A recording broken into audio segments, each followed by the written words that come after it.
Bon après-midi, good morning or good afternoon, everyone, and welcome on behalf of NanoCanada.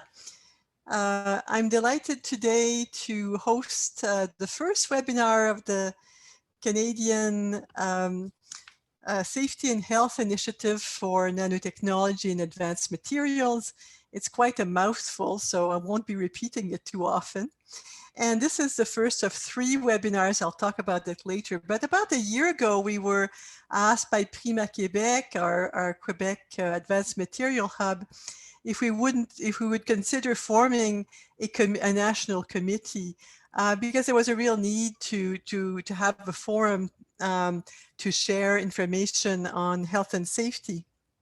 And so we have done that, and really what we want to do is provide a forum for integrated learning and implementation of health and safety practices, supporting the best health and safety practices for research and product development environments. And the initiative will be carried out with a commitment to education and strong partnerships, creativity, innovation, service, integrity, and respect. And we have 15 committee members. And as we've talked a lot about, what were the gaps and what did we need to do? And as a committee, we thought, wouldn't it be great to have a webinar series? And so here we go today with the first webinar, which has been the brainchild of Kimberly Hung from Vireo Advisor. And so thank you very much, Kimberly, and you will hear from her later on as she gives a talk.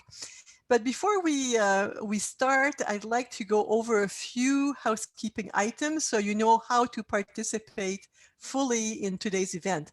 At any time during the webinar, you'll have the opportunity to submit your questions to today's presenters, and to do so, you just type your question in the question and answer button at the bottom of the control panel. And as time allows, the presenters will address as many questions as they can. But we will also have a panel session, and we'll have the opportunity to ask some of these questions as well if they haven't been answered during the proceedings. We will be recording the webinar, and we will share the recording after the event, and it will be on the NanoCanada website. So right now, it's my great pleasure to introduce our first keynote speaker of the day, George Vladislav, the head of the nanotechnology section at Health Canada. George has been with the New Substances Assessment and Control Bureau since 2017, conducting pre-market human health risk assessment and management of manufactured nanomaterials. With the nanotechnology section, George has worked to develop and shepherd new policies shaping Health Canada's response to existing and new nanomaterials under the Canadian Environmental Protection Act. Prior to entering the world of risk assessment, George worked with the National Biomonitoring Section and the Canadian Health Measure Survey, coordinating measurement and analysis of body burdens of environmental pollutants in Canadians. George began his career with the Government of Canada in 2009 as a research biologist in the Inhalation Toxicology Laboratory at Health Canada, looking at systemic health impacts of inhaled particulates, including ultrafine fraction nanoparticles. So it's my pleasure to invite George to share with us his talk, an update on nanomaterial regulatory development under CEPA. George? Yeah, thank you very much, Marie. Thank you for that very kind introduction. I'm going to share my screen, and I look forward to giving this talk. So the point of view I'm going to be sharing today is really that of Health Canada underneath the Canadian Environmental Protection Act. And we're going to be talking about the risk assessment and management of nanomaterials. This opportunity is really great for us because we find that a lot of industry that is focused on nanotechnology these days is a lot of small and medium enterprises. And you have academics spinning off materials chemistry projects into patents and into small businesses. And so not everybody is necessarily aware of the federal regulations on nanomaterials. And I really want to try and make it as clear as I can, and also alleviate any concerns, folks might have. So these are the topics I'm going to be discussing today. The very first one is how we define nanomaterials. Then I'm going to move into the regulatory landscape for nanomaterials in Canada, and then try and pinpoint exactly where I'm coming from, because I don't represent the entire regulatory landscape.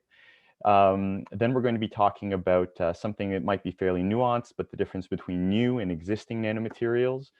Um, and then the challenges under conducting those assessments.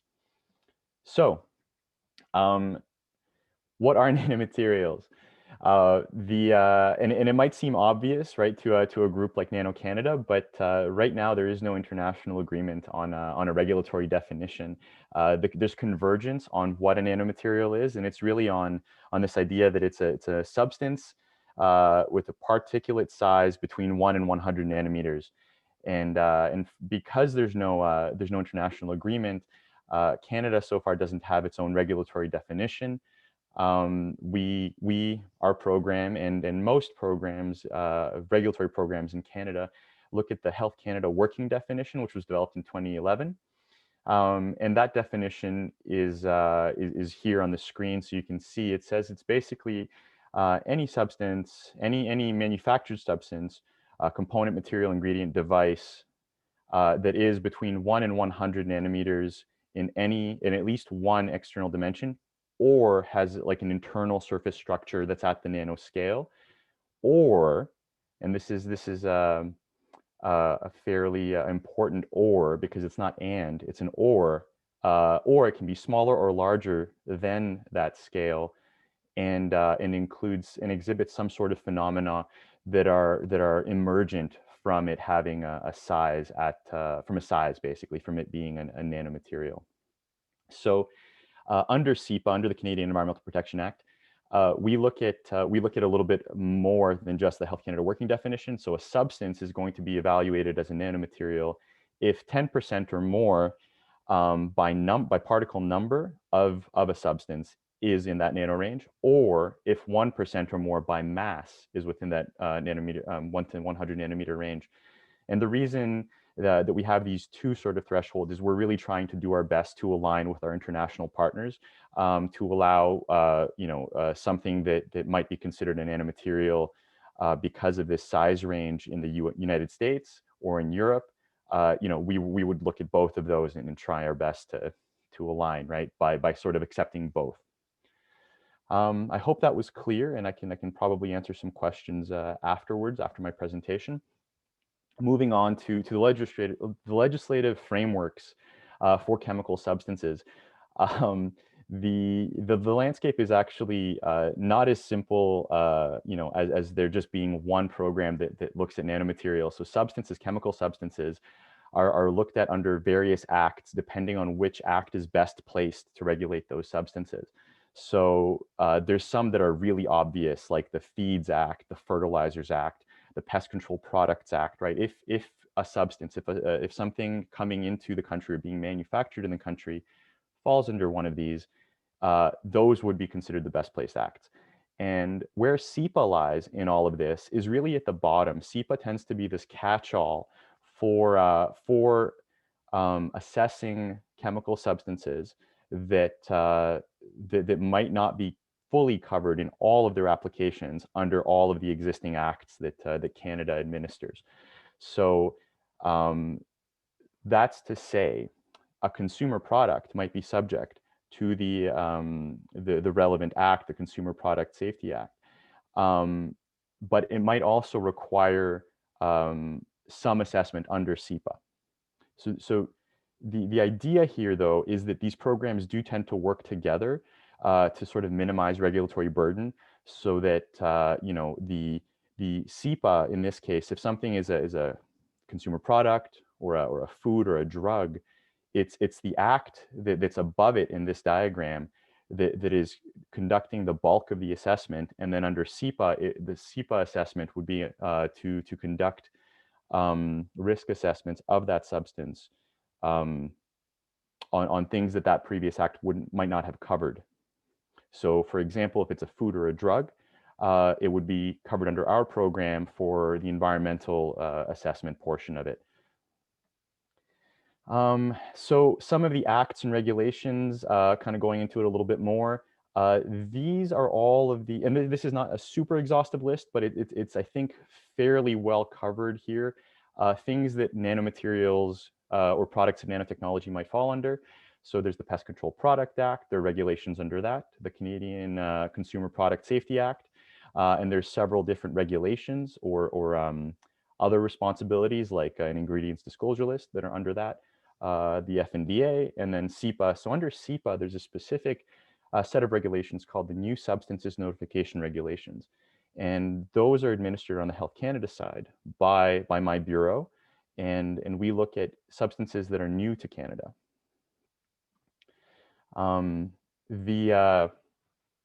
So I'm now going to start talking about SEPA, which is sort of what I'm representing here.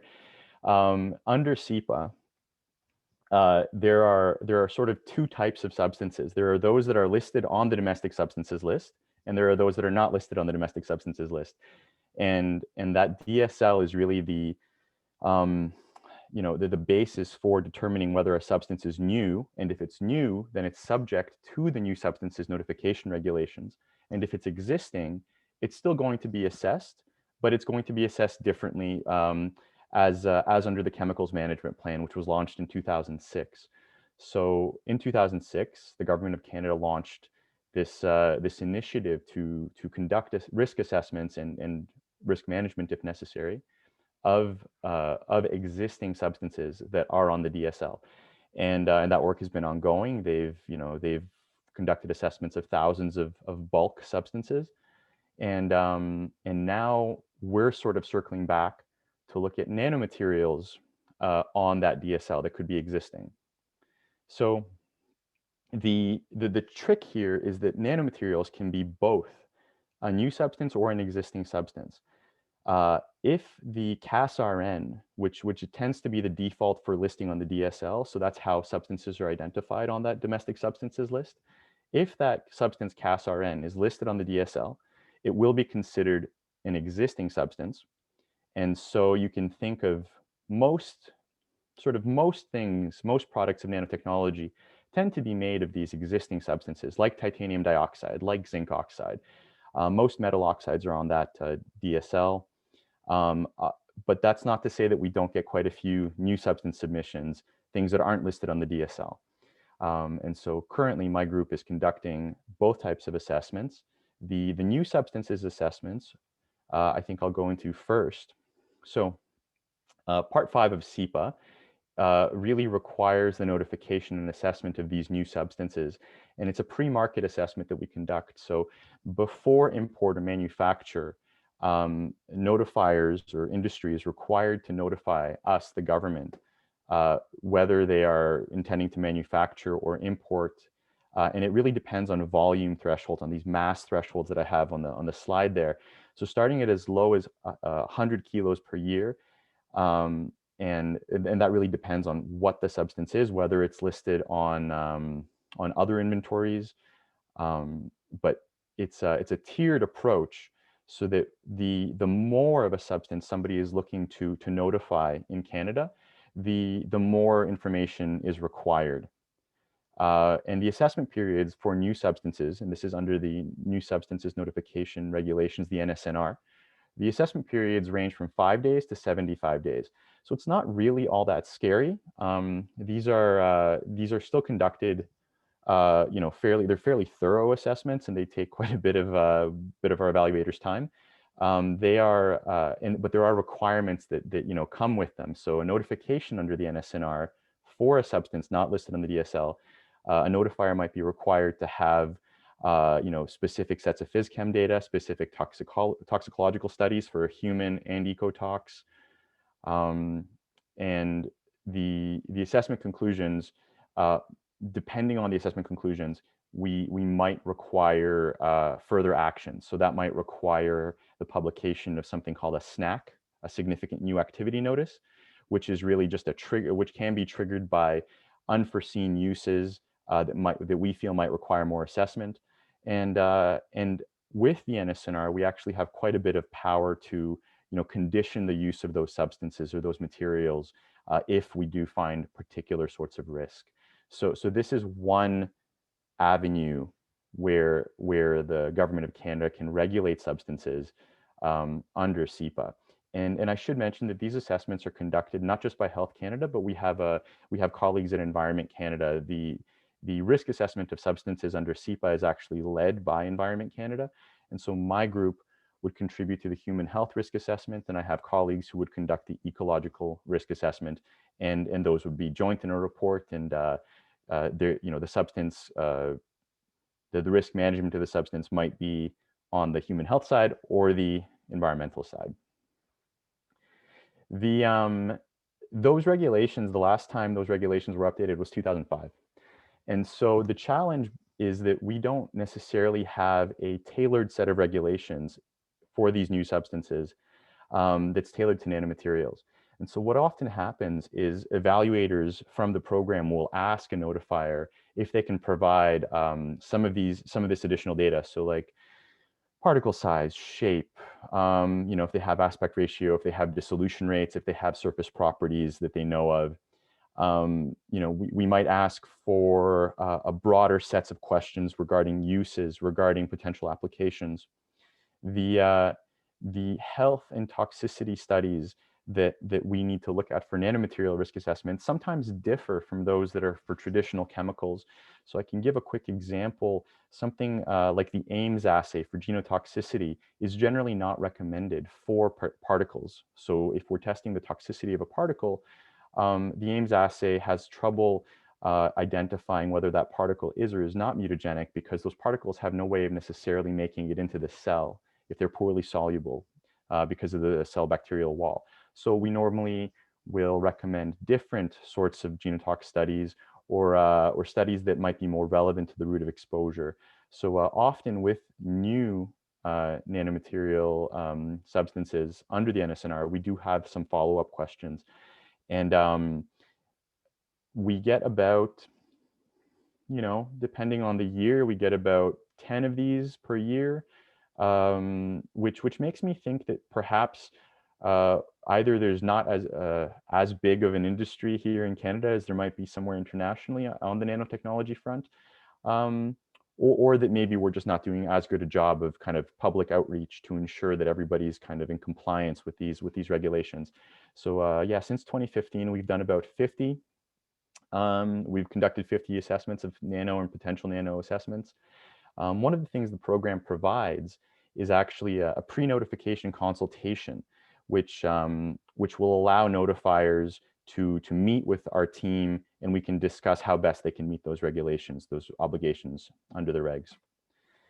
Moving on to existing substances. So I already kind of mentioned that these are things that are listed on the DSL. So bulk forms of substances on the DSL have been assessed or are being assessed right now under the Chemicals Management Plan.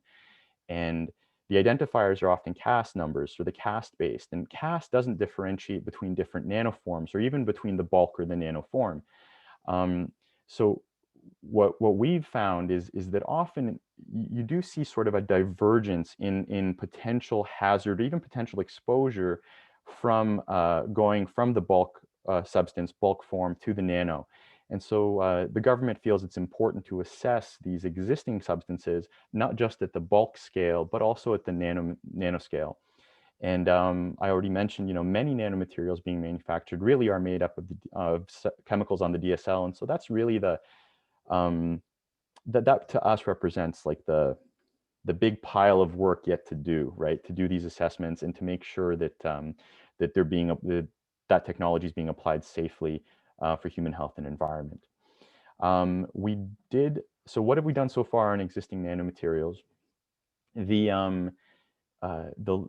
I'll kind of go through it real quick. So in 2015, there was a mandatory industry survey published asking for industry to input on whether they had substances that were listed on the DSL in the nanoform in commerce in Canada. And the result of that was that 53 different nanomaterials were identified in commerce in Canada. And we've since been working to address how we would want to, assess these things by writing up a risk assessment framework, which we're looking to publish this summer, actually, for a public comment period. We've also tried to conduct a prioritization exercise and a data gap analysis. So looking at, of those 53 and of everything that we've gotten back from stakeholders, what do we have? Do we have enough information to conduct a risk assessment? Are we lacking information anywhere specifically? And so what we found is that many of these existing nanomaterials that have been notified to us have quite limited toxicity data. And in most cases, we actually require quite a bit more information on the physical chemical properties of those substances that were identified to us, so we could appropriately, match the right nanoform with the right application, so that we're not making blanket statements about, potential hazards or exposures of all nanoforms, right? We want to be very, very careful and very kind of delicate about how we do this. This is sort of a summary of those results. So you can see the table there. That's the sorts of substances that were identified, and then on the right you can see the uses that were included. So it's quite broad, right? We have a lot of industrial uses, we have consumer product uses, we have, food contact uses, some stuff in drugs. I think large, there was quite a few of these that we identified that could potentially be involved in children's exposures. And so, I think it's important at the very least to take a look and do these assessments. One of the things I meant to actually get off the bat was this idea that there's a bit of a misconception about nanomaterials. And I as a risk assessor myself, I want to say that these things aren't necessarily inherently hazardous, right? There's no inherent concern with nanomaterials. We're really we recognize that they are different and they have some different performance characteristics, and that's why they're being used in industry. But along with those performance differences, there's also differences that come with exposure and potential hazard. And so that's why we want to look and do the assessments. The summary of the progress we've made. So I mentioned the definition in 2011, the Section 71 survey under SEPA. We conducted some consultations on what our approach should be with those nanomaterials. We have since drafted data gap analysis. We are heavily involved in OECD projects regarding nanomaterial risk assessment. We have conducted a risk assessment framework drafting exercise. So we're looking to publish that this summer. We are also initiating risk assessment of our first substances on the DSL. And so challenges for assessing nanomaterials. I think it's worth bringing this up because, and this might be kind of fairly common across all the jurisdictions you're going to hear from today.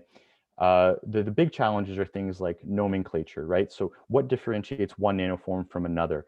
And we have such a multiplicity of those nanoforms. So once you change the size, the shape, surface coating, you might get very different interactions with biological media and biological systems. And so for us, it's important to have a good grasp on exactly what it is we're looking at, and then making sure that we don't, that we can reduce our uncertainty in these assessments. There's other challenges in the testing. So not all the testing for toxicity at the eco or human side is really is inherently appropriate for nanomaterials to be put through. And so, the lack of information, of toxicity testing information, there's a lot of tox studies that are published out there, but not necessarily all of those are very useful for, regulatory risk assessment. We've also got, this regulatory challenges, and it's like I mentioned, there's no regulatory definition under SEPA. How can we better look at these DSL substances and make sure that we're, not leaving things to pile up in this mountain of work that we eventually have to get to? Can we address those better? The nomenclature feeds into a bit of the classification of nanomaterials as either new or on the DSL. There's no current notification requirements for nanomaterials that are imported as a finished manufactured item under SEPA anyway. And I already mentioned that the NSNR itself is not necessarily designed to go and regulate nanomaterials. So we're doing our best kind of with the approaches that are open to us. And the image there really shows the difference in the nanoforms. Like you can change the size, the coating, the functionalization, shape, and you can really end up with different properties. More or less, finally, I just want to, take a nod at our international work. We're heavily involved with work with the Working Party on Manufactured Nanomaterials. We are working with colleagues in the United States through the RCC, the Regulatory Cooperation Council. We've been involved in many international programs. We're trying to develop these consistent approaches, trying to align as best we can. We're also trying to minimize the duplication of effort because this is a global industry, and it's something that, if somebody in the Netherlands is producing something that might become global, it's worth us knowing about it and worth us, feeding into their assessments or them feeding into ours. So the path forward, I've kind of mentioned most of this already. So we're ongoing, assessments under the NSNR. We're going to do our best to improve the program policies and regulations so we can better streamline them for nanomaterials. On the existing front, we're going to be publishing the risk assessment framework for a consultation period this summer. We're going to be initiating some more targeted information gathering to better understand those data gaps that we have. We have ongoing research activities to fill those data gaps for us. And we're going to be initiating existing nanomaterial risk assessments with zinc oxide and titanium dioxide. Those are two fairly big and sensitive files. And so we're going to do our best to make sure that those are communicated as openly as we can. And again, we're going to continue with our regulatory cooperation internationally. And this presentation sort of is part of that, right? Because we are, we're sharing where we're coming from.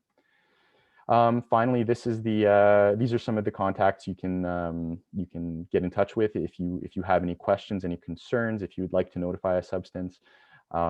This is the website and the substance management information line for my program. I'd like to thank you all and look forward to the rest of the presentations. Thank you very much, George. We have one question for you, and it's from Roland Hossein, who says ISO and IEC have about 100 standards, reports, and specifications.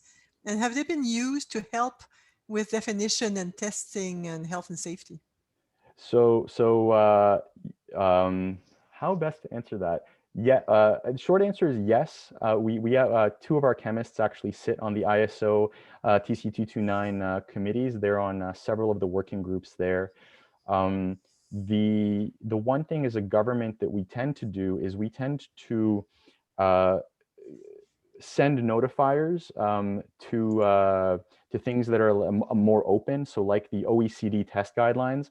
So when we're telling somebody, hey, we would like to see this study, often if an OECD test guideline that's appropriate exists, that's where we send them. But yeah, in lieu of that, we definitely are aware of kind of the work of ISO. We're plugged in and hoping to actually use it more. Yeah. Thank you very much, George, for this fascinating first presentation. And in terms of our participants, I see that more questions are appearing in the question and answer, and we'll come back to those at the panel session when George will join us again. So thank you very much. Thank you. Now, it's my pleasure to introduce our second keynote, Dr. Alexandria Stanton, who's a project manager for the Toxic Substances Control Act, Section 5, New Chemical Notice Review and Risk Management Process. She's served with the Environmental Protection Agency for 4 years, and she specializes in interesting chemical classes such as nanomaterials, mixed metal oxides, and photopolymer additives. And with an eye towards understanding the potential risks of nanomaterials to human health and the environment, Dr. Stanton develops international standards and test guidelines as a representative to the International Standards Organization Technical Committee 229 and as the U.S. Head of Delegation to the Organization for Economic Cooperation and Development, the OECD, Working Party for Manufactured Nanomaterials. And she communicates daily with stakeholders on issues of working protection and comprehension of chemical hazard and risk. So it's my pleasure to invite Dr. Stanton to speak about nanoscale materials under the Toxic Substances Control Act. Dr. Stanton. Thank you so much. All right, let me share my screen. Oh, good. All right, sharing now.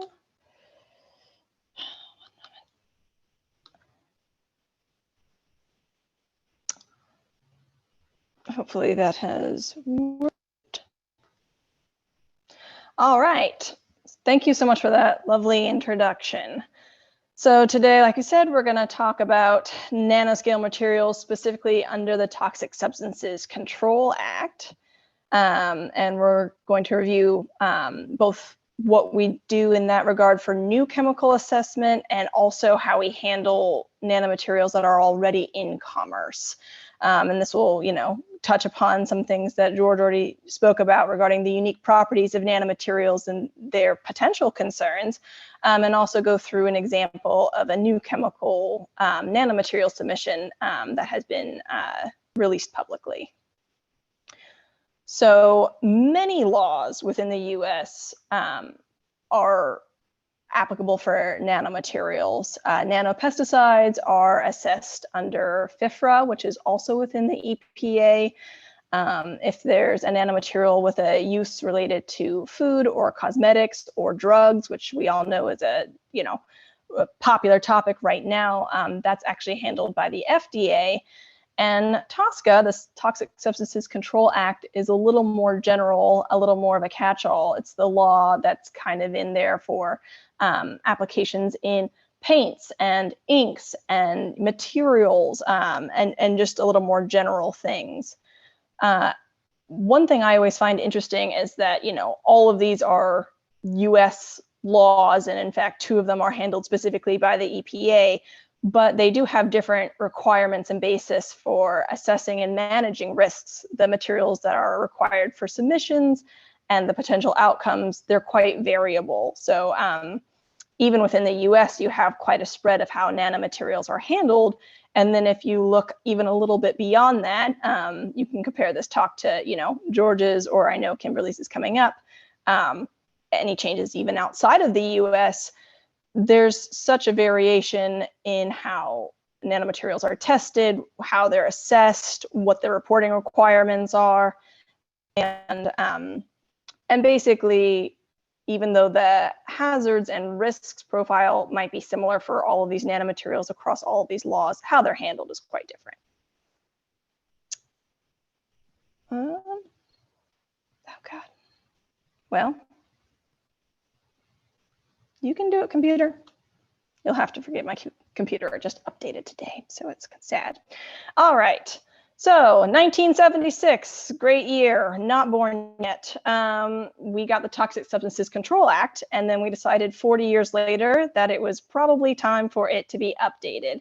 So the Frank R. Lautenberg Chemical Safety Act is what we're actually working with these days. This was signed into law in 2016. And this is where we have the new chemicals program, which serves as a gatekeeper basically for any new chemicals that a person is planning on manufacturing or importing into the US.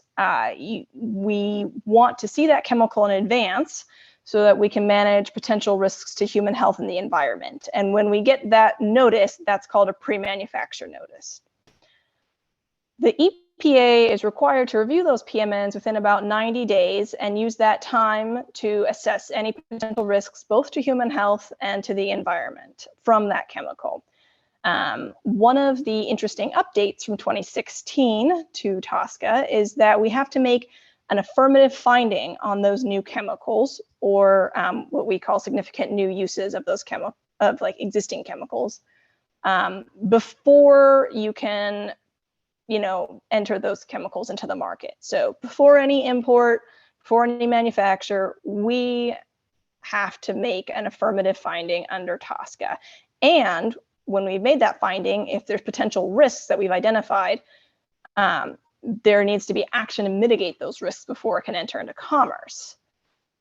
So we've seen that some of those new chemicals might be nanomaterials, which is what we're all here to talk about. And about 50% of the new chemical submissions that we get for nanomaterials are carbon-based. So that'll be your carbon nanotubes, everybody's favorite, and graphene. Some of the more interesting or diverse nanomaterials like quantum dots or mixed metal oxides, those will account for the remainder, but the majority of what we see is probably more carbon nanotubes. So when you submit your, So when you submit your pre-manufacture notice, you can just do that in general. You could submit a reduced version of that called a low volume exemption, which is just the same, but has more limited outcomes. You can't have all the same uses. You're a little more restricted in volume. Or sometimes we see significant new use notices, which is significantly less cool than what I've learned Canada has in snacks. Love that acronym so much more. But this is basically new uses or new hazard or exposure information for nanomaterials that are already in existence. And you can see that over the past 5-ish years, we're really not seeing too many of these submissions. LVEs are more common because nanomaterials in commerce are typically in lower volumes. And we still see plenty of PMNs, but it's not taking up a large portion of our review process. When we do review nanomaterials, I think we can all agree it's kind of complex trying to do a risk assessment of nanomaterials. We, as a world, are working with kind of limited guidelines and standards. I know we talked about some of the work that like ISO TC229 is doing and the OECD is doing in making test guidelines, but compared to the guidelines that exist for just regular organic chemicals, there's really not that many, and they're not always robust enough to be applicable to every type of nanomaterial.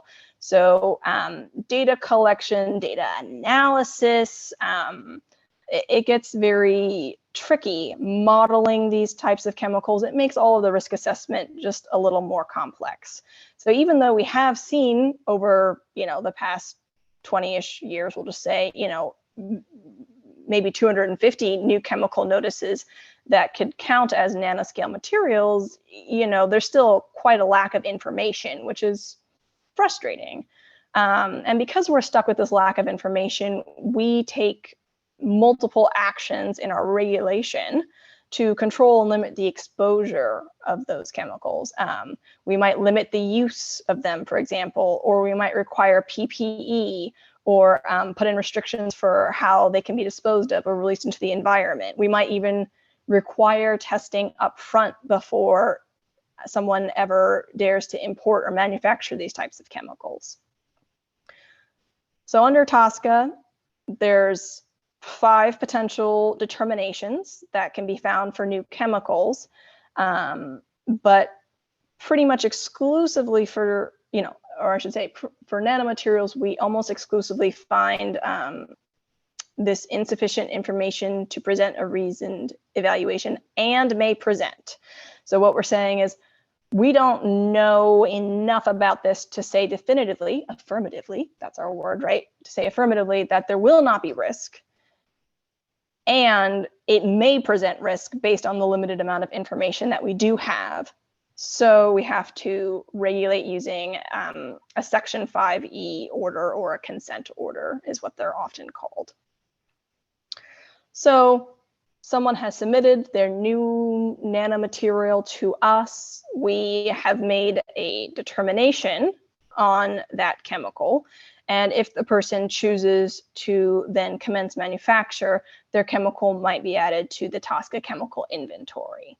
And the important thing to note with the chemical inventory and nanomaterials and the way that the law is structured, which is just like talk about how regulation and science go in unique directions, the inventory is based on molecular identity. And that's a really specific term, right? So this means that basically you could have different forms of the same nanomaterial, and we won't necessarily do a full, we won't require a full new chemical submission, but sometimes we will if, maybe scientifically you might say these two carbon nanotubes are quite similar. We don't need to do the assessment twice. From the perspective of the inventory, they don't have the same molecular identity. You do need two separate risk assessments. So it's just really interesting to think about. Titanium dioxide is an interesting example of this. Titanium oxide is already on the TSCA inventory, so each new form would not require a review, whereas what we were saying for carbon nanotubes, basically each new nanotube does require a new review. And the other interesting thought behind this is that perhaps if you did have a nanoscale form of titanium oxide, you don't have to go through this whole risk assessment process, but you still have to report it to us. So we're still keeping track of nanomaterials in commerce, even if we're not doing a full assessment on them. On a side interesting note, when a chemical is listed on the inventory, other interested parties could find out the applicable regulations for that chemical. And this is useful if you have something that you're making that is on the inventory, but also can be complex because you end up with things that, again, as a carbon nanotube manufacturer, perhaps you're seeing what carbon nanotubes have regulations and looking for those, but those regulations may not be applicable to you. So it gets very sticky, as all things in nanomaterial land do. Continue. All right, so we talked about what new chemical submissions look like for a brand new nanomaterial, but also we have this this reporting rule. So this happened in 2017 after the Frank R. Lautenberg amendments. And this is a one-time reporting and record-keeping requirement for nanomaterials that are already in commerce.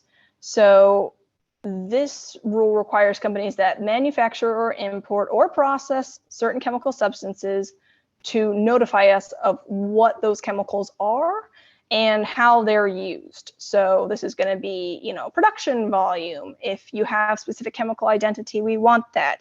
How do you release them? How do you manufacture them? Do you as the company have available health and safety data that you can report back to us?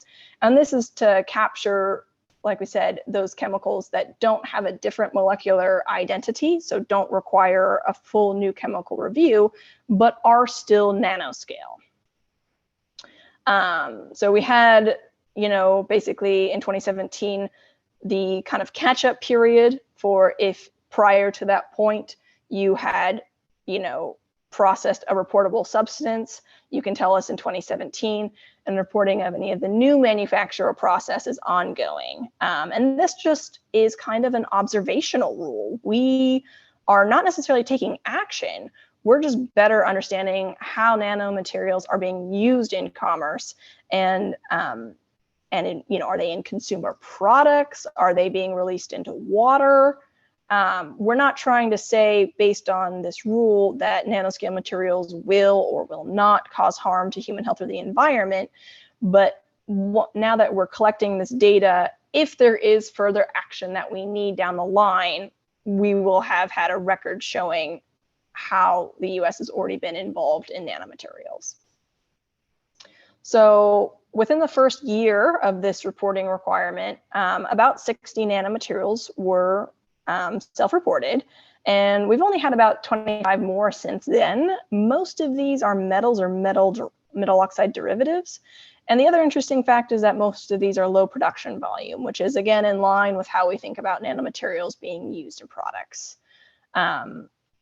A lot of the uses are kind of what you would expect. This is just from our publicly available website showing, what companies have said about their own nanomaterials. They're using them, perhaps in solar cells, in fuel cells, capacitors, sensors, all sorts of interesting stuff. And again, most of these being metals or metal oxide derivatives.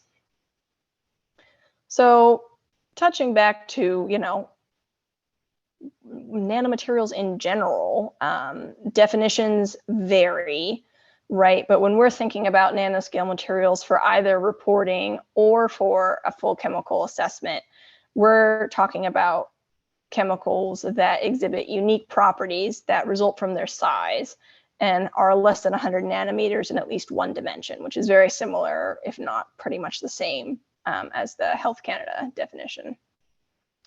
And we already know this.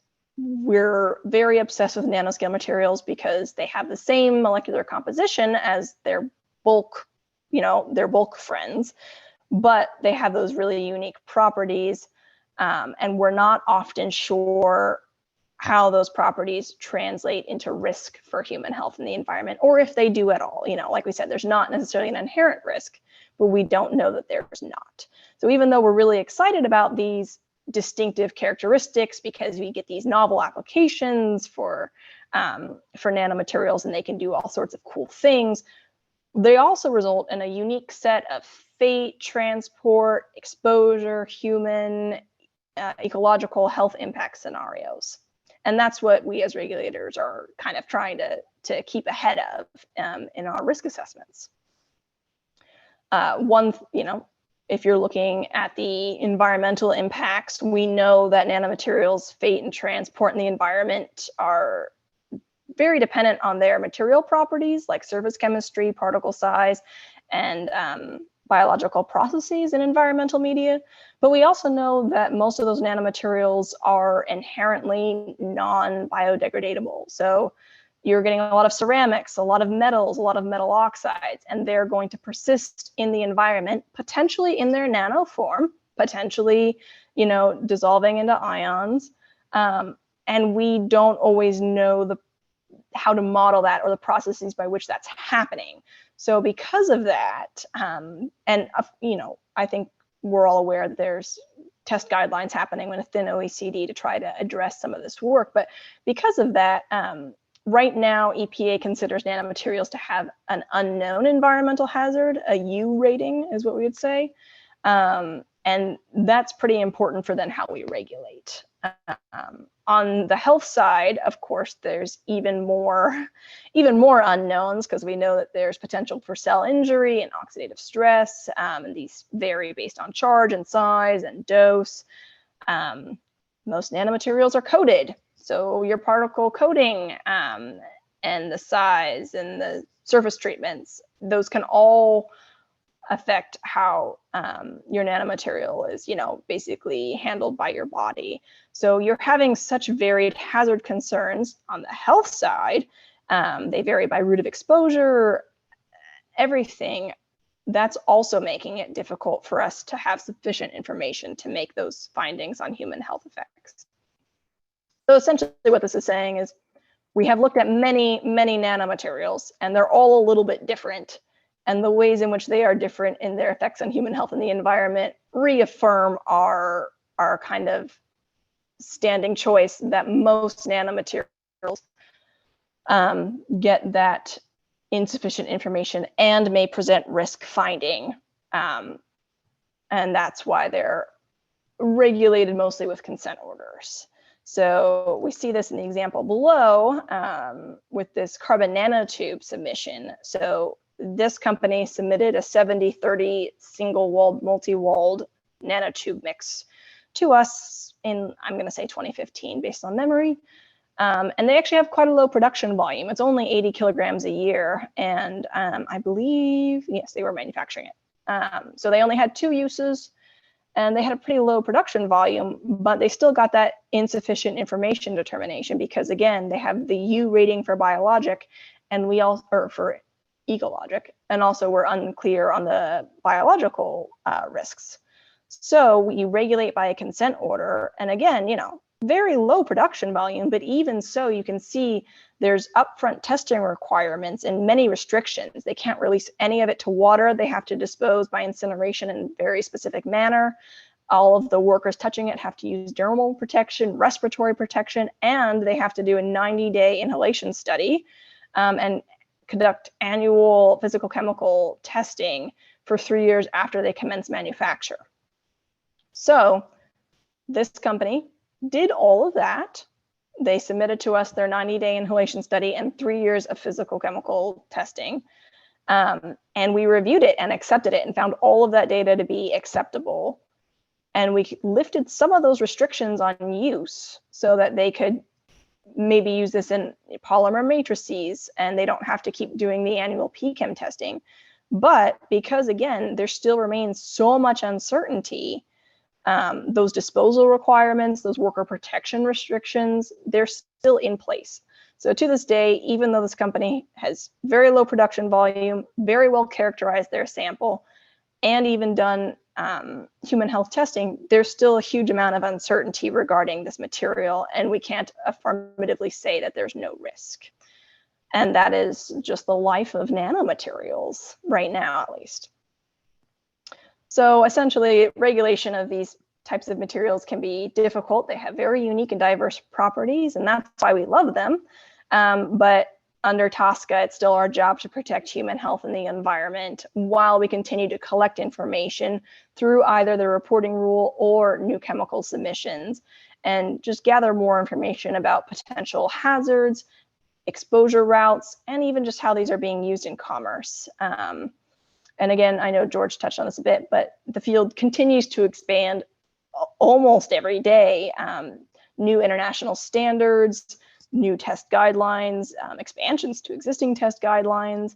And, you know, we see in academia and in general research that people continue to brush up against the horizons of, widen the horizons of nanomaterials into now advanced materials and other related fields, which we will continue to evaluate and enjoy and keep an eye on. So thank you. Thank you very much, Dr. Stanton. You have quite a few questions, which I encourage you to respond online. I'll take one, which is from Mark Snell, who asks, how is the EPA dealing with the emerging graphene market, and what is the current status of approvals, and how are you differentiating and classifying types? Okay, how are we dealing with it? One PMN at a time. So we currently consider each graphene material to be its, a unique molecular identity and requiring its own submission as a new chemical. Once you submit it to us, the rate of approval is going to depend on what you have submitted it for, what the uses are, what the conditions are, all of the normal pieces of information. Do you have any data associated with it? And in that sense, they're still being regulated mostly with consent orders, and I don't see that changing in the immediate future, but I do hope that that'll change in a more long-term future. Thank you very, very much for this fascinating talk. And now we'll go to the third talk of the day. And I'm pleased to introduce Dr. Kimberly Hung. She is an expert in nanomaterials research and toxicology, particularly in protocol development, standard testing, and alternative test development. And Kim has experience in assessing and modifying protocols specific for nanomaterials testing to improve reliability for risk and exposure assessment. She supports safe and sustainable development of new technologies and products, and she helps companies meet stakeholder safety requirements, including the regulatory review. She works with companies and organizations to characterize any potential human health or environmental hazards of new and emerging materials to inform decision-making. And Kim is versed in current and proposed risk assessment frameworks for nanomaterials and has a detailed working knowledge of international regulatory requirements for new and emerging substances, including nanomaterials. Kim is a committee member for NanoCanada's Canadian Safety and Health Initiative for nanotechnology and advanced material. So it's my great pleasure to invite Dr. Hung to speak to us about nanotechnology regulatory updates in the European Union. Kim. Thank you, Marie. All right. I am very happy to be here today and to follow such informative presentations so far from George and Alexandria.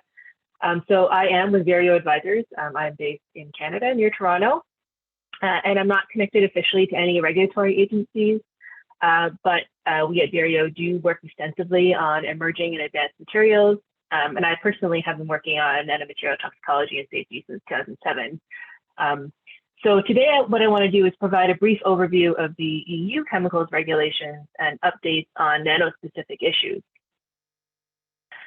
So today, we're going to touch on the chemicals regulation that is harmonized across the EU, EU REACH, or the Registration, Evaluation, Authorization, and Restriction of Chemicals. And I'll also touch on some national reporting schemes as they relate directly to nanomaterials within different member states. But first, I want to do a quick overview of REACH.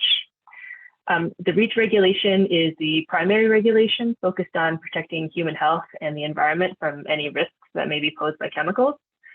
And the regulation places the responsibility on industry to assess, manage, and report the risks, and to provide safety information on substances in a registration dossier.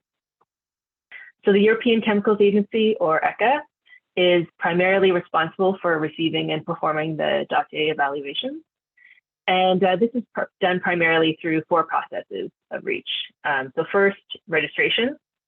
So this requires that every company that manufactures or imports over 1 ton of substance per year into the EU, they have to register the substance and provide information on identity, hazard, and exposure of the substance. Then ECHA does a evaluation of these submitted dossiers and requests more information if needed. However, if there is an identified concern with any of the substances, but the applicant can demonstrate that the risk can be managed, then the substance may go onto a list of substances that require authorization. However, if there is an identified concern and the risk cannot be managed, then the chemical may be restricted and cannot be manufactured or imported in the EU. So today we'll focus on the registration aspect, as this is primarily what will apply to most imported and manufactured nanoforms at the moment. So there are a couple exemptions from full REACH registration. So first, there's the product and process oriented research and development, or PPORD. Essentially for scientific research and development, those who are manufacturing or importing nanomaterials are exempt from the full REACH obligations, but they still must notify the research activities to ECHA. But then these activities will be exempt from full registration for 5 years, and this can be extended. There's also exemptions where other EU legislations apply, such in the case of medicinal products or food and feed, as well as active substances in plant protection products and biocides. And in general, all REACH dossiers will include manufacturer and importer identity information, identity of the substance, manufacturing and use information, classification and labeling, and guidance of safe use. And also, in order to assess the safety, you'll need to talk about the probable routes of exposure and then the related toxicological and ecotoxicological information. ECHA is really concerned about data quality, and so data does get reviewed and must be relevant, adequate, and reliable. So this means that to follow standardized testing where possible, trying to perform tests under good laboratory practices, GLP, and making sure that the studies are well designed, the parameters are well documented, and making sure that the actual tests are fulfilling regulatory requirements. ECHA does highlight that peer-reviewed scientific data has higher impact and that it is valuable to publish negative results. And in our experience, in helping prepare for regulatory review, this is really important, though it may not always be common practice. Okay, so these are some generic registration requirements. Where does Nano come in? So from from the inception of REACH in 2007 up until about 2018, there was no mention of nano in the REACH regulation. And it was concluded that the REACH definition of substance includes nanomaterials because it's based on chemical structure. However, it's become more clear that nano-specific information requirements were needed to do safety assessments of the nanoforms. So in 2018, the European Commission adopted measures to modify REACH and introduce nano-specific provisions. And these have been enforced since 2020. So this says in principle that every manufacturer or importer of a nanoform over 1 ton a year must register each of their nanoforms and submit a dossier. So the regulation introduced information and safety assessment requirements, including nano-specific requirements. For example, taking into account route of exposure, characterization of the test material when in the nanoform, including physical-chemical parameters, considering appropriate metrics, and also the regulation provides adaptation possibilities for tests that have been deemed not possible or not appropriate for nanotesting. And I'll discuss this a little bit later on. So first, I just want to highlight that ECHA has released a number of guidance documents, and these are really helpful. So they relate to things like how to prepare registration dossiers and information assessment requirements. They provide clarification on definitions and terminology, and some advice on how to do grouping or read across in order to limit the amount of data you may need to generate. There's also some advisory notes on testing, sample preparation, and how to ensure high quality data and making sure that you're doing good analysis and reporting. So what is the definition of nanoform in the EU? Under REACH, the European Commission recommendation from 2011 is still the official definition. So this states that a nanoform is a natural, incidental, or manufactured material containing particles in an unbound state or as an aggregate or as an agglomerate, and where for 50% or more of the particles in the number size distribution, one or more external dimensions is in the size range of 1 to 100 nanometers, including also by derogation, fullerenes, graphene flakes, and single wall carbon nanotubes with one or more external dimensions below 1 nanometer. So anything that falls under this definition is required to be identified as a nanoform and characterized as a nanoform under the REACH regulation. And these nanoforms can be registered individually or jointly in sets of nanoforms. However, unlike other substances, where all the registrants of that substance can rely on the same data set and they can share all those data, every nanoform and set of nanoforms must have a full set of data. So that includes physical chemical data, environmental state data, and toxicology information.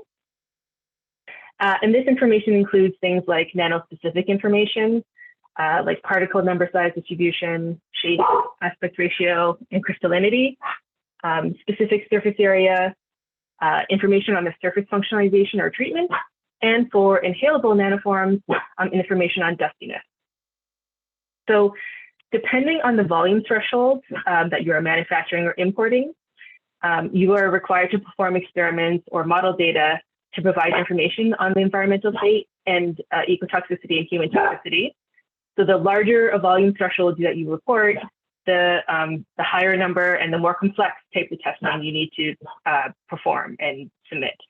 So for example, if you manufacture over 1,000 tons versus 1 ton, you would need to submit more data in all these categories.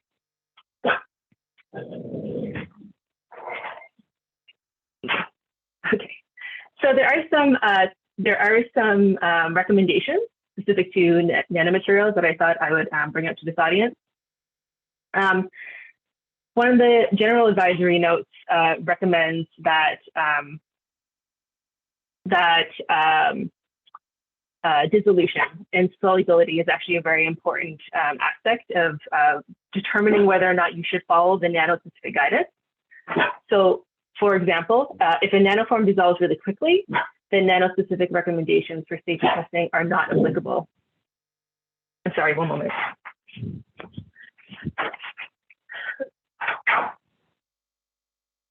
the joy from working from home. Okay, so if your nanomaterial dissolves quickly, then then you would go back to the original parent guidance, so that's for non-nano forms, and follow that guidance to complete your REACH requirements. However, if your nanomaterial does not have fast dissolution rate and basically maintains their nano form, then the nano-specific guidance applies. So for this type of dissolution testing, it's really important to use relevant testing media that simulates like real fluids and the exposure paths that you expect your nanomaterial to be in. Some other toxicological testing recommendations include looking at degradation. So for nanoforms that are not soluble, it's important to consider morphological transformations, especially those that are irreversible, like those in particle size or shape, and chemical transformations like oxidation and reduction, and other abiotic degradation considerations like photolysis. You should consider the exposure route because that's important for the types of tests you do. There's quite a few recommendations on genotoxicity and mutagenicity, including, as George mentioned earlier, to not use the Ames test. There's also some considerations for doing tests that actually look at indirect genotoxicity. So this is where the nanomaterial doesn't directly interact with DNA, but may generate reactive oxygen species that can induce oxidative DNA damage or secondary genotoxicity mechanisms. As for all testing, it's recommended to test the physical chemical properties of the nanoform in the relevant media, so in this case, the cell culture medium. And also specifically for this kind of testing, to actually verify the uptake of the nanomaterials into the target cells. There's also some recommendations on ways to avoid and assess for assay interference. So nanoforms may interfere with the absorbance of fluorescence in these in vitro tests and may also bind to assay components. So there's a general recommendation to use more than one assay to assess the endpoint or effect if you think there might be interference. Some other endpoints are also recommended, particularly for in vivo testing, taking a look at the toxicokinetics. So determining whether or not the nanomaterials may get absorbed or translocated over the membrane, and looking to see whether or not they are cleared from the body if they do translocate. So that might involve doing some histopathology and taking some closer look at the organs. And finally, dose selection is also highlighted as an important aspect of inhalation studies. So if you choose too high of a dose and you have a poorly soluble particle, it may exceed the maximum tolerated dose and start building up, and the normal clearance mechanisms may be overloaded, and you don't get a true sense of what's happening in the inhalation exposure. So I also want to touch on safety data sheets. This is Annex 2 of the REACH regulation and is also a requirement. Specifically for nanoforms, the word nanoform must be used in the safety data sheet, and all relevant physicochemical parameters and safety data as it relates to nanoforms are required to be listed in the safety data sheet. There's also a couple of specific recommendations, such as measuring the dissolution rate in relevant biological media or environmental media, and also looking at dispersion stability if the octanol water partition coefficient is not applicable. And I also just briefly want to bring your attention to the importance of really taking a look at where you are planning on manufacturing or importing your nanoforms. So there are some member states that have their own national reporting schemes. So this is outside of the EU-wide ones. So for example, France and Belgium, Sweden and Norway, Denmark, and even though Switzerland's not a member state of the EU, I just wanted to put it up here. They all have national registers for nanomaterials, and most of them require basic information on company identity, nanomaterial identity, their intended uses, physicochemical information, and in some cases, you also have to list the identity of those professionally purchasing and using the materials. But each country is different in terms of their threshold volumes that you need to report, their data requirements, and their timing of when you need to notify. So it's best to take a look at each of the different countries if you intend to import or manufacture there. And finally, I just wanted to bring up some useful resources in the EU. The European Union Observatory for Nanomaterials, which is managed by ECHA, has a lot of information about nanomaterials already on the market, has information on uses, safety, regulation, research and innovation that's happening right now. It also has updates on the status of harmonized test guidelines. So it's a really useful website. Of course, ECHA itself has really helpful guidance documents. You can contact their help desk, and also has a number of useful webinars, including one on nanoforms. And then also, this is an interesting tool, the ECHA Nano app. This helps registrants figure out how to combine and define sets of similar nanoforms that can help with registration. If you want any, if you have any more questions, or if you want any personalized support, please do get in touch with me. We'd be happy to help you out with any questions. And if there's any outstanding questions afterwards, please feel free to get in touch with me. So thank you very much. And Marie, I'll pass it back to you. Thank you very much, Kim. That was a very clear expose and gives us a good sense of what's happening in Europe. We do have a question from Rishi Burlakoti, who asks whether there are any nanomaterials registered as pesticides in Europe. So the active ingredients of pesticides are registered through our registry through the Plant Protection Products Regulations. So it's actually run by not ECHA, but instead European Food and Safety Authority. So it actually doesn't fall under the purview of the chemicals regulation. So at this point, I don't know if there are, but it would not be registered under, like, you're exempt from registering under REACH if you are an active pesticide. That being said, if you're just a component of a pesticide that is not the active component, that particular component does count towards your 1 ton threshold and would have to be registered under ECHA if not the active component. Thank you very much. So now it's time for a panel with our speakers, and I am really happy to introduce the moderator of the panel, Laurie Sheremeta. So Laurie is a researcher and a lawyer, and she was called to the British Columbia Bar in 2001, and she pursued her Master of Law focusing on the regulation of emerging technologies. She's held the positions in academia at the University of Alberta, the National Research Council, and the Government of Alberta through the Alberta Ingenuity Fund and Alberta Innovates. She's currently a research analyst in health innovation at the Northern Alberta Institute for Technology.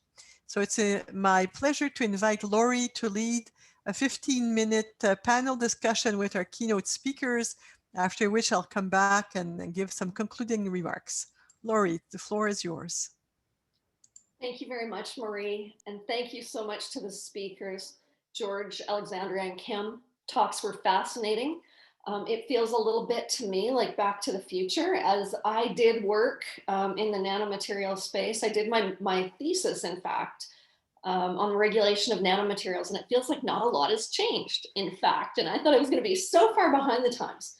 But to the panelists, you know, over the years, we have taken a lot of care with trying to be proactive about nanomaterial regulation. We were early on the definition, how we could regulate. And I'm interested to know from each of you, perhaps, whether you think we've done a good job and whether you've seen any real surprises with respect to specific materials that maybe you expected would be potentially risky, or that you expected would be extra safe and they're not. We can talk about that a little bit more. I'll have a follow-on question to that, but just interested to kind of get your temperature on the whole industry. Do you want us to go in the order we started, or? Sorry, folks. Let's go, George. Let's do exactly the order in which you spoke, George. Sure. So I think things are moving in the right direction. I think we've been fairly slow, but it's one of those things where it's, you know, an abundance of caution. on two sides. What I heard from Alexandria's talk was, this blanket caution that the US EPA takes for environmental impacts and risks. And I think that's kind of the right approach, given kind of not having a ton of information, but we want to move away from that. And so in Canada, we're kind of slowly working and trying to figure out how we're going to assess these things. And I think we're on the right track, but I do think it's been slow. So I mean, saying whether we've done a good job or not, it's, I think we're doing the best job we can given the resources that this has. It's mostly cottage industry. I mean, I don't want to minimize it. There's quite a bit, but it's we're still, from my experience in chemical regulation, it's still a small part of the broader chemicals regulation. And so now we're moving into this phase, at least in Canada, where we're going to be doing much more, communicating out much more. You saw my timeline. There's kind of been stuff going on behind the scenes for the last 5 years, and it's really taking time. And I think that's important to get us on the right track. As far as the second part of that question, I can't. Nothing comes up as something that was really surprising. That was that we had preconceptions about, and then it turned out one way or the other. That might happen though with the existing substances, with the 53 CAS-RNs that I mentioned, right? We very likely we're going to find stuff that is that might be produce more risk or less risk than we anticipated. But I'm saying that because right now we just don't have all the information we need. Thanks so much. Alexandria. Anything to add? Yeah. Let me.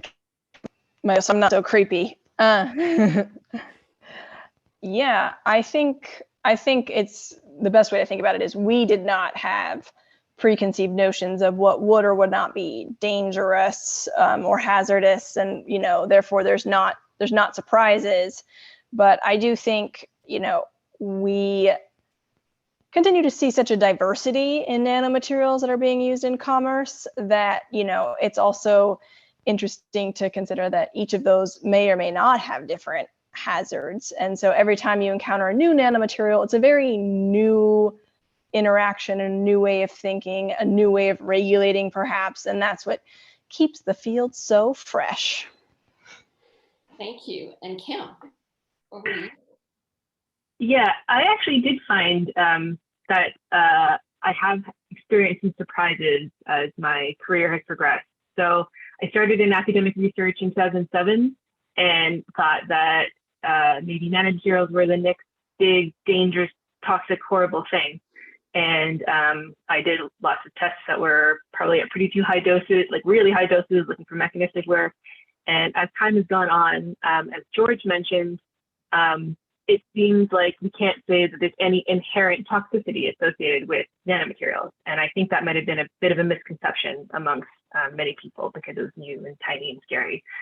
And so what I've been what I think has been encouraging is that we have not found a really novel risks that are associated with nanomaterials, and also that a lot of the current risk management, so like PPE and the ways that we deal with materials in laboratories and in industry, they are useful to manage the risks with nanomaterials. And I think that has been a really helpful learning throughout the last few years. Thanks all. As I sit and have watched the last years, and I deal with small companies, I see small companies coming up, health companies, other sectors as well. One of the questions related to whether or not we may miss nanomaterials in products, companies maybe not knowing that they have responsibilities. Do you think that's a possibility in today's regulatory world? And how would you seek to, I guess, inform, educate, and keep the small companies in the know? Yeah, I think that's a big, on the not just the Health Canada side, but under SEPA.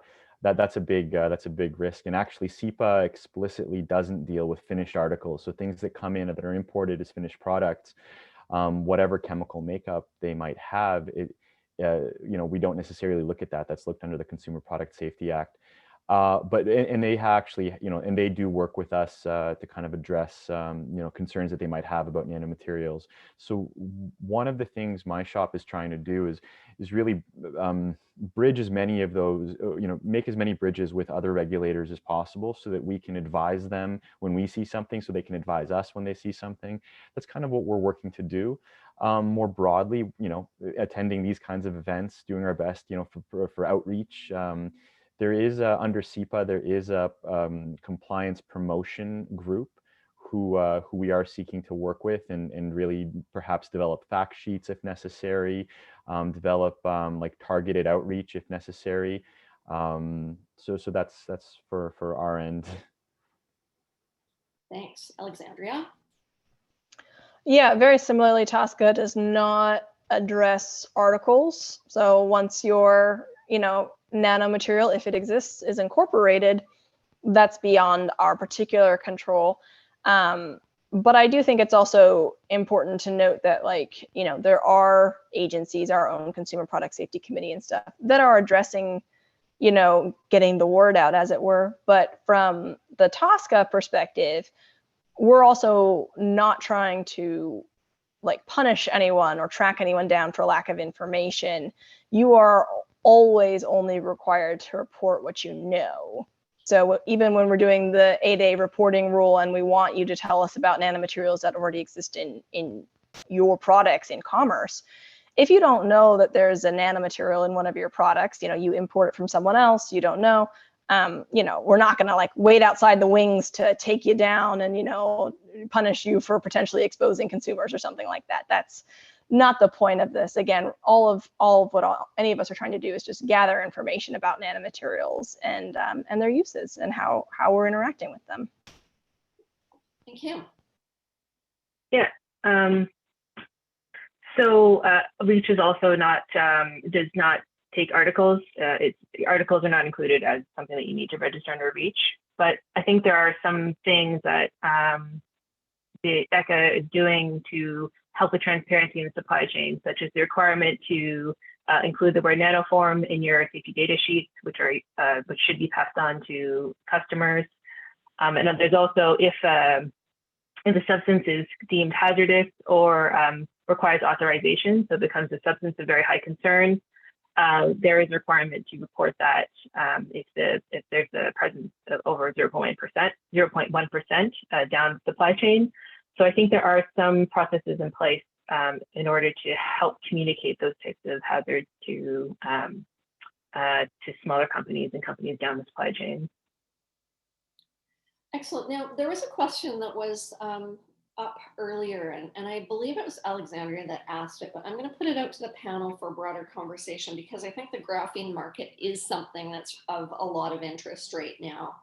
The question was from Mark Snell: how is the EPA dealing with emerging graphene market? What is the current status of approvals?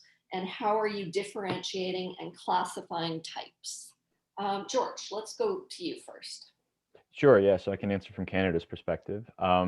Graphene is still to date not listed on the DSL, so it's considered a new substance to Canada and thus subject to the NSNR. There was a notification given to our program last year, and we did conduct an assessment on graphene from a notifier, a manufacturer in Canada. Part of that, an outcome of that, was we actually published a significant new activity notice in November, and that's available in the Canada Gazette. So that requests additional information for other nanoforms of graphene that weren't assessed. So it lays it out fairly specifically, given the phys-chem properties that we looked at. And then anything that doesn't match with those phys-chem properties would be reportable. And also we specified specific other uses that weren't being, that weren't part of that submission, the notification. So those potential uses were aerosol sprays and cosmetics. So if it's being used in those sorts of applications, we would require additional information under that SNAC. But Yeah, so the snack is a little bit difficult to sometimes parse. So I invite anybody who is looking to produce or manufacture graphene in Canada to get in touch with our program and request a free pre-notification consultation, and we're happy to take you through it. Thank you. Kim, anything to add on this one? Yeah, graphene's not my area of expertise, but I do know that there is a registration dossier already for graphene, and the difference between the EU and Canada and US is every single person who produces over 1 ton of the substance has to register it. So even if it's already registered, everyone else will have to register it, and then it'll be up to each of those registrants, because you asked about the different how to distinguish them. It's up to the registrants to produce a new data set for their nanoform, or provide justification as to why they can use data on other nanoforms. So it will be up to the registrant to generate the data and provide justification for different nanoforms. Great. And back to the chat or the Q&A. One question from Rishi Burlakati. Can you tell a bit more for using nanomaterials as pesticides? I'm not sure what more you might add. So one of you had the question earlier, and I wonder if you might just continue it. Was it you, Kim? Yeah, it was me. I did mention that that isn't under the ECHA's purview. It's European Food and Safety Authority. So yeah, just to reiterate that active ingredients would go there, but the non-active ingredients of the pesticide will still have to be REACH registered. Yeah. And any specific comments either Alexandria or George want to make on pesticides that have not been made yet? I think I answered in the Q&A that question, saying that in Canada, it would be the PMRA, the Pest Management Regulatory Agency, that would handle pesticide notifications, whether they're nano or bulk. You know, they might ask our group some questions. We might provide some feedback, but it would be their purview. Okay, so we have kind of exhausted the questions in the Q of A. So Chair gets one question. I just had a question. Go ahead, Kim. Do I have time to ask the question? Sure. Okay. George and Alexandria, you both mentioned in your presentations that it is really complex to do risk assessment of nanomaterials. And, you know, there's an abundance of published literature out there. And I know we have quite a few researchers. I looked through the names on our call, and we have a lot of researchers and people doing laboratory research who are generating lots of data on these nanomaterials. So if you had like a wish list or something to tell or advice to give researchers and laboratories who would like to be able to contribute to regulatory processes and help you, what would you ask of them?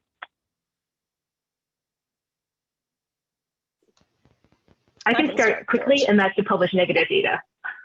yeah, I was gonna say, yeah, I mean, I think one of the most immediate impacts that could be had would be like participating with existing efforts as well. So like, we love it when, you know, researchers do any kind of, you know, environmental impact of nanomaterials or any health data. Love that. Please keep doing it. I know it's expensive and time consuming and hard, but by God, please keep doing it. But, you know, even if you don't have the resources or the time, or, you know, that's proprietary to you, you know, participating in standards making, like, we still need that expertise. We need basic standards you would think would be easy are not, and getting involved in any of like the ISO, we mentioned ISO TC229 a lot, nanotechnologies, getting involved in the test guideline work with, you know, OECD.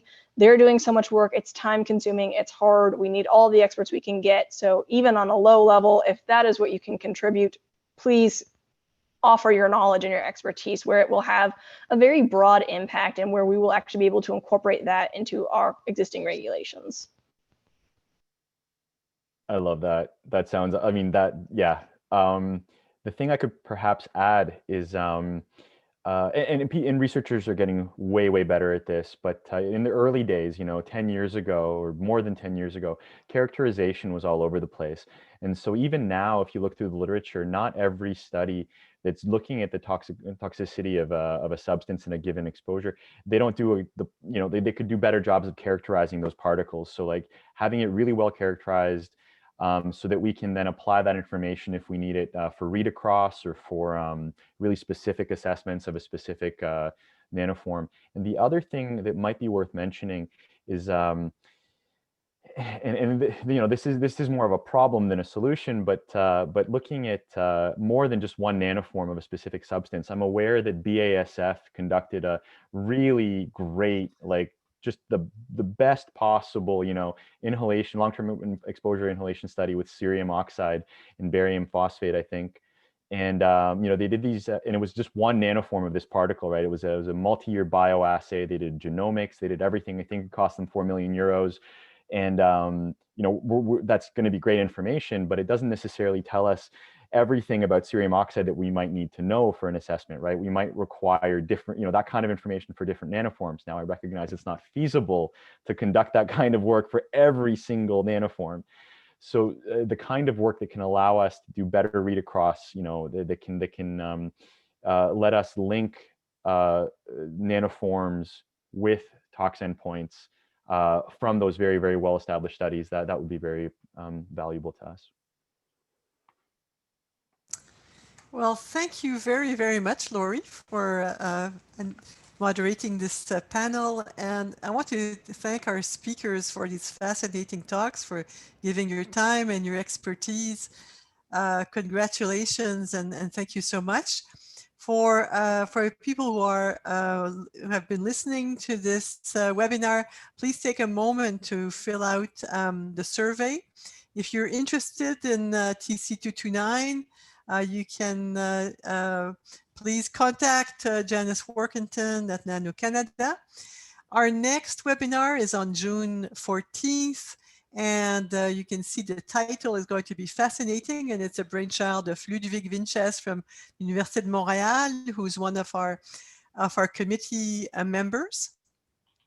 And I want to thank also Kimberly Hung, who's been the driver behind this first webinar. So thank you so much, Kim, for that.